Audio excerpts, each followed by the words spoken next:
Here to score it for us is the master of disaster public relations specialist, Mike Paul. Mike Paul, known as the reputation doctor. Well, there's a court of law and there's a court of public opinion. Mike Paul is a crisis PR and reputation management expert. He's all about reputation. Got some tips on rebuilding those reputations. You first have to be transparent and then be accountable for your actions. He's got to get on the truth train right now. There's no ifs or buts in a true apology. You must speak directly to the issues that you've been involved with. You're going to have an across-the-board solution that is more than words, and you got to have actions.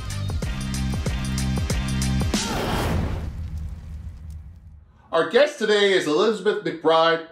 She's a journalist and also the founder of Times of Entrepreneurship.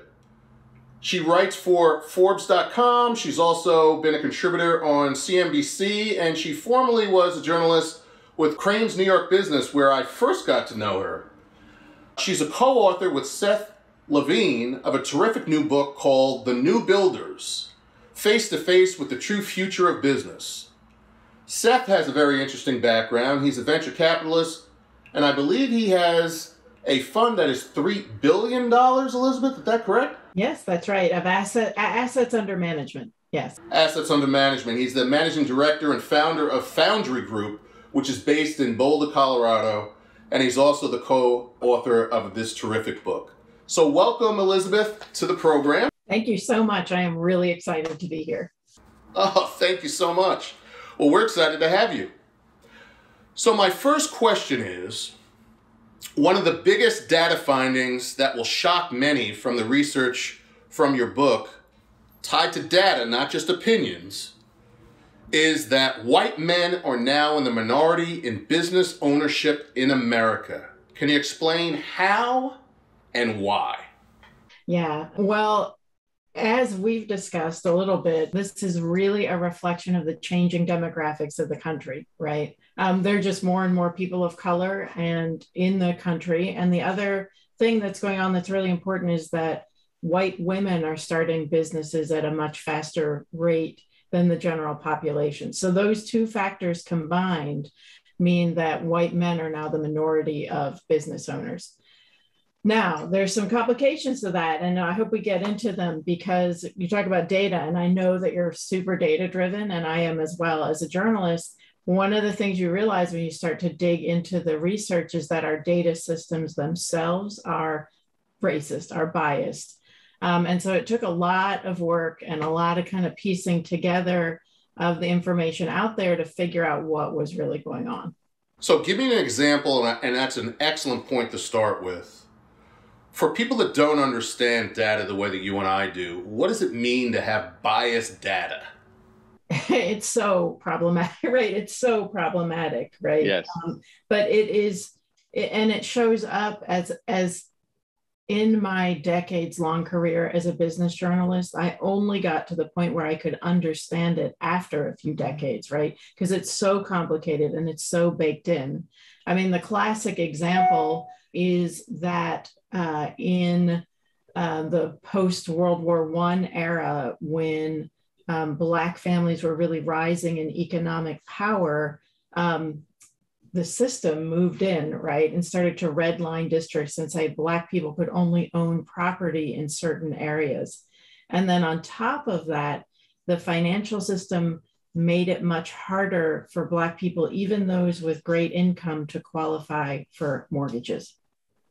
And, right. That kind of racism is just baked in. So now people in insurance or banking or other kinds of finance will say that neighborhood is not as creditworthy as others. And it's not based in reality. It was only an inherent racism in our data system.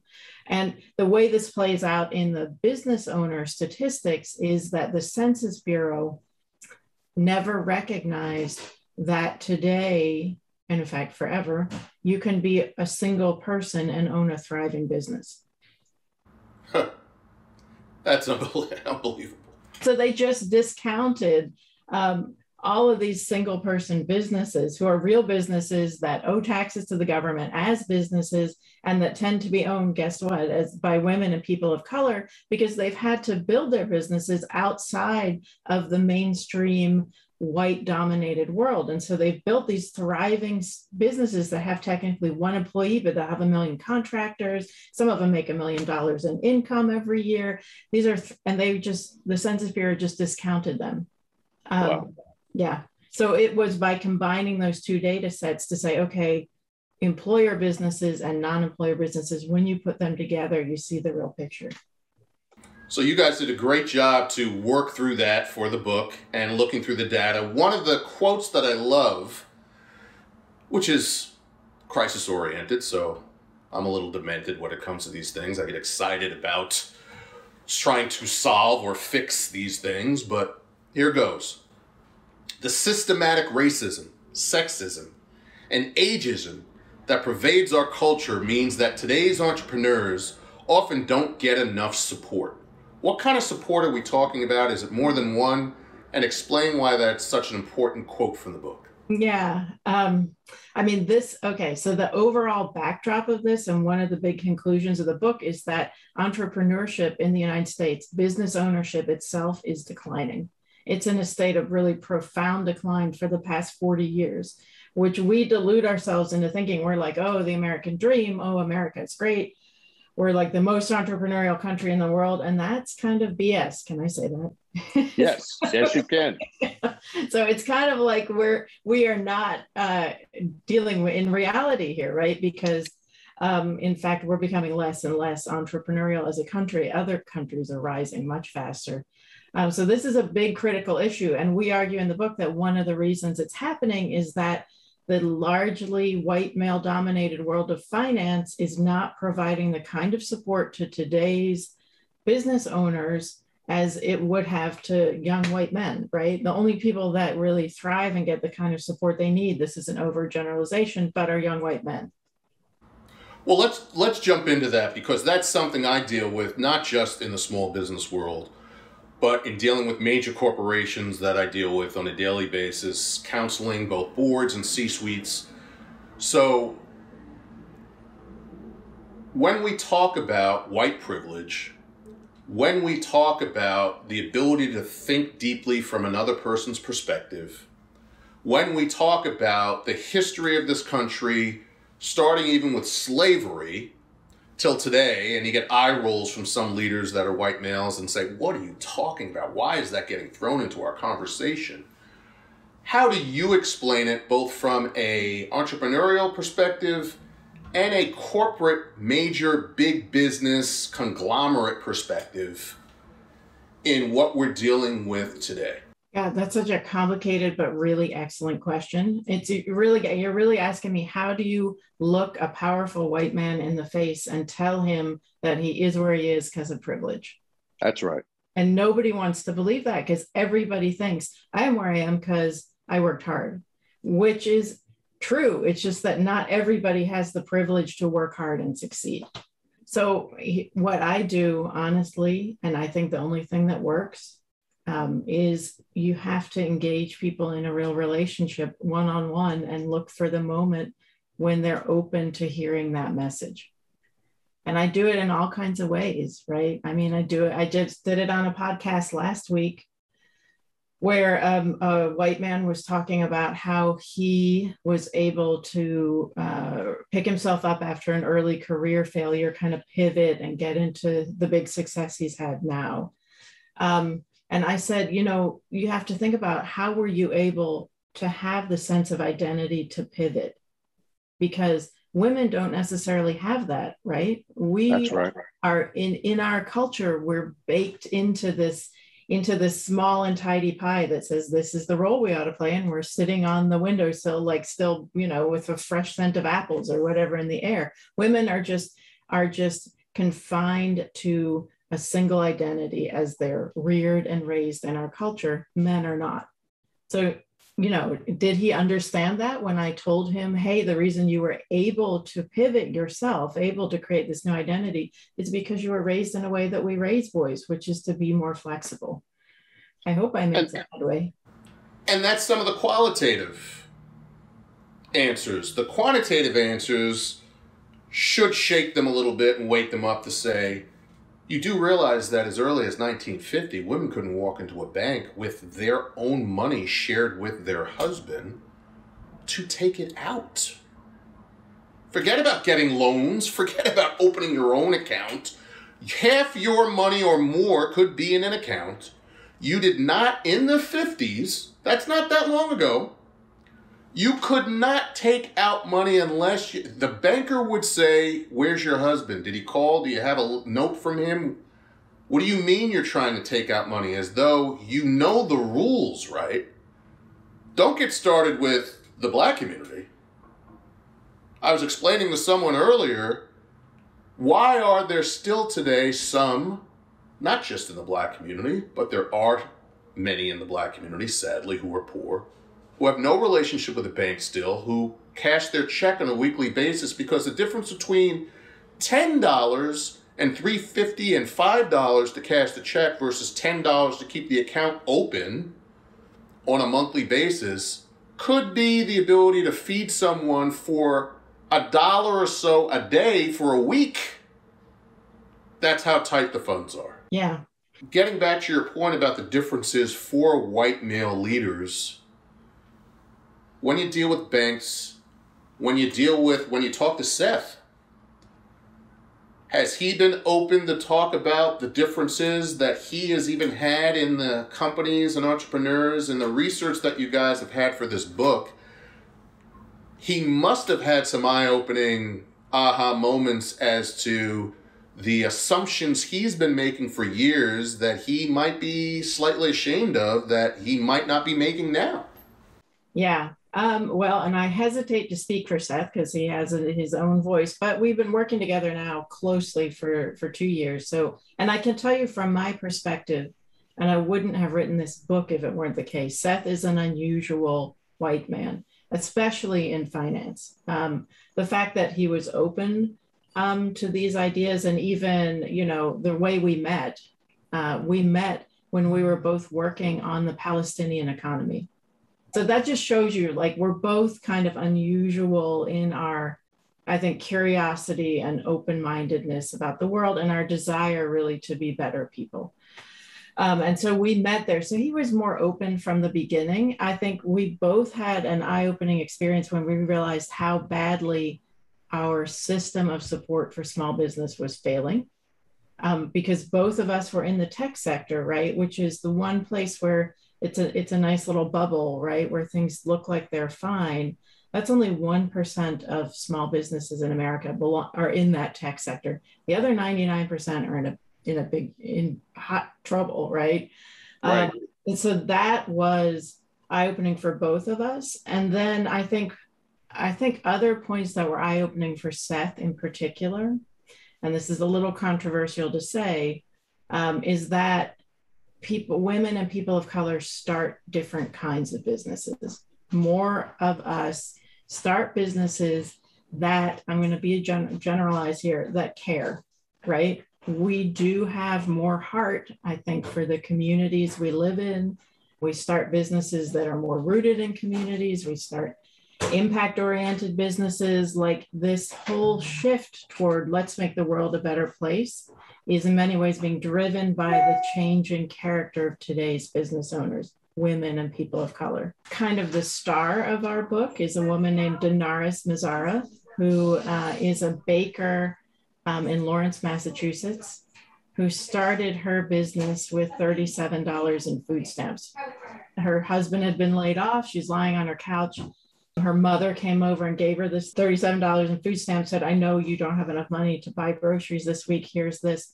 She lay down on her couch and she prayed.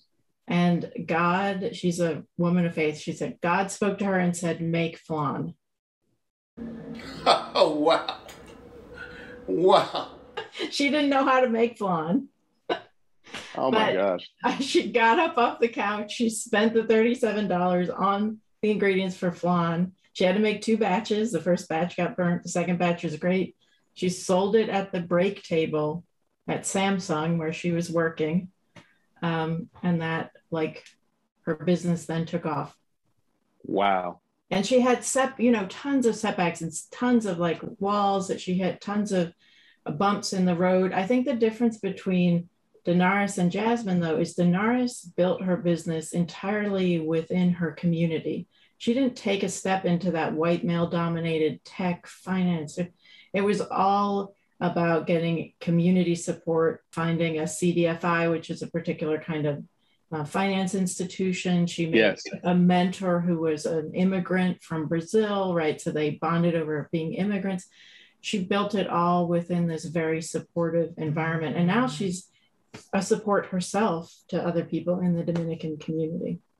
Well, you're bringing up a very, very, very important point that we're seeing across the country and across the world with people who initially got defeated in what is just considered the white world. And some of the funding and some of the backing and some of the ideas for others to do similarly are coming from successful entrepreneurs of color who are famous. Some of them in the entertainment business, sports business, previous business, and made a fortune and decided to now invest in saying things like, let's have our own online banking platform, online social platform, place for you to find a job similar to LinkedIn, but it's owned by the Black community and it's only for us. Dating, I mean, I can go on and on. And when you have the passion and the need in millions, there's amazing opportunity. It's another way of saying, with all due respect, after you've failed trying to live in that world, we can do it alone. We don't need you. The ultimate thing in the book, though, the overriding concept and the important thing for people to really understand is that entrepreneurship is declining. So we could have written a book. I'll tell you, we could, and we debated it pretty hard. And one of my other friends is like, you got to write a positive book. The new builders are the future, and just tell a lot of inspiring stories. But the backdrop of it is they are the future, they are building, but they are hitting a wall, and I'm not sure that wall is going to go away. Well, that's the important point. I don't think it's either of those two titles. The first part of it is the data says that the average entrepreneur is not a white man that you might have locked in your brain. The second part of that with a comma, and it's not two, it's part of the same. As a result of that, there are more women and people of color who are seeking to be entrepreneurs and have successful businesses. Another comma, not over yet. They're struggling to get financed. They're struggling to have those still in power, still white men, to finance them to be able to be successful. You then throw in a part B, which is even for yourself. Is that the only way to do it? Can we do it within our own strong affinity groups and finance it and sell it and grow it ourselves? I think that is a good primary audience to have, but you don't want it to be limiting if you see growth potentially in the same population that's not helping you to eventually still like it in the future. Might not be the same number, might not be the same strength of affinity, but it will be enough for continued growth if you don't forget them or don't hate them enough to say, we're done with you. Well, Elizabeth, thank you so much for your time, your book. Tell Seth we weren't beating him up. We were just strategizing. I was trying to protect him a little bit. That's really the truth. Tell him he can call me. Tell him I'm open to share any research that I have found with various situations, not just in our country, but around the world. There's a lot of this. And there are clear examples in other countries that are valuable for investors to hear that make a lot of money. But it means thinking differently. I thank you for the book. I thank you for your growing friendship, and we'll keep in touch and continue to talk about these important issues. All right. Thanks, Mike. Thanks, Elizabeth. Take care.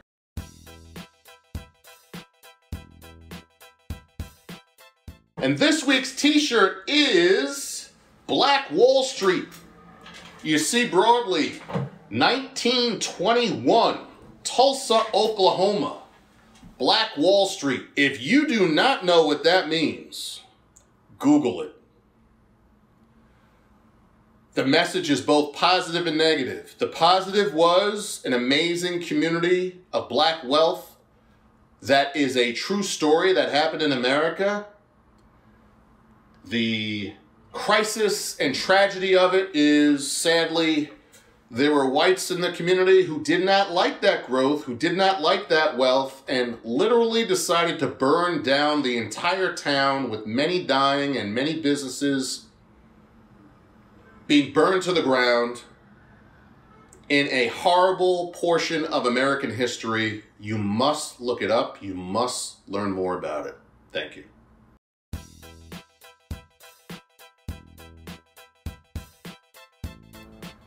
Well, on today's episode with Elizabeth McBride, let me tell you, The New Builders.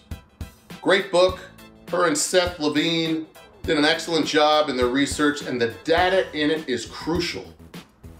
The world has changed. America has changed. White men are now in the minority, first time ever, not just in our growing demographics that are changing our nation, but in the business world, especially entrepreneurs and small business owners that have traditionally been white men. No longer the case, says the research. Not an opinion, tied to data. And that data clearly says that women and entrepreneurs of color, black, Latino, Asian, continue to grow in this country. They're the majority. They're not just tech. They're in every sector of society from a business perspective, and it continues to grow. The challenge? White men still control the financing of many of the businesses that we have in this country, and until they become more open-minded to invest in those who don't look like them, we're going to continue to have some struggles with business in America. There might be a tipping point opportunity also for boards within financial institutions, banks, venture capital firms, etc., to have more people of color and women influence the investment in these growing groups that are now in the majority. Stay tuned. I think that's going to start happening soon. It better, or else we're going to continue to struggle in this country, not just with areas of social change that's needed, but obviously in business too.